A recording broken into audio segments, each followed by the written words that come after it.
For class, myself Dr. Anurag Rastogi, back with a hot problem of 12th class to derive Bohr's second postulate on the basis of de Broglie's hypothesis.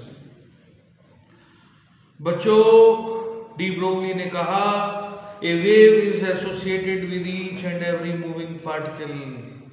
That wave is called de Broglie's wave. A wave is associated with each and every moving particle. That wave is called de Broglie's wave.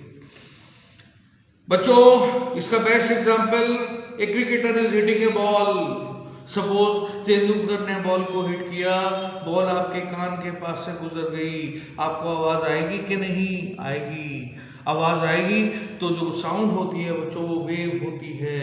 इसका मतलब moving particle से एक wave associated होती है. उस wave का नाम होता है डी ब्रोग्लीज वेव. और उस वेव की वेवलेंथ होती है lambda is equal to H upon M V. बच्चों, डी ब्रोगली ने कहा अगर इलेक्ट्रॉन फर्स्ट ऑर्बिट में घूम रहा है तो उसके एसोसिएटेड वन वेव होगी. सेकंड ऑर्बिट में घूम रहा है तो उससे एसोसिएटेड टू वेव्स होगी. थर्ड ऑर्बिट में घूम रहा है तो उससे एसोसिएटेड थ्री वेव्स होगी. देखिए कैसे. सपोज ये ऑर्बिट है,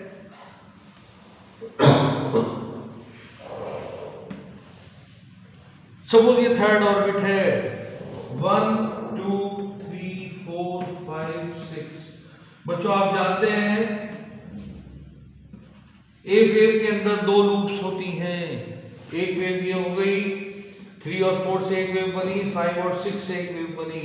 आई think it is clear to you.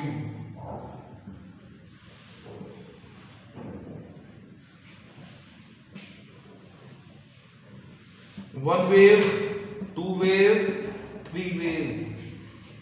अगर इलेक्ट्रॉन फर्स्ट ऑर्बिट में है तो उससे एसोसिएटेड वन वेव होगी.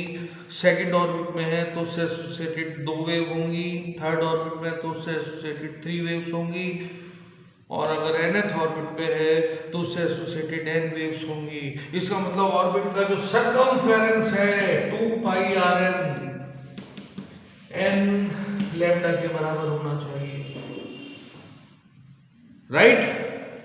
एक बार फिर, अगर इलेक्ट्रॉन फर्स्ट ऑर्बिट में है उससे एसोसिएटेड वन वेव होगी. अगर इलेक्ट्रॉन सेकंड ऑर्बिट में है उस घूम रहा है तो उससे एसोसिएटेड दो वेव होंगी. और अगर इलेक्ट्रॉन तीसरी ऑर्बिट में घूम रहा है तो तीसरी ऑर्बिट का बच्चों हमने एग्जाम्पल दिया है 3 तो उससे एसोसिएटेड थ्री वेव्स होंगी.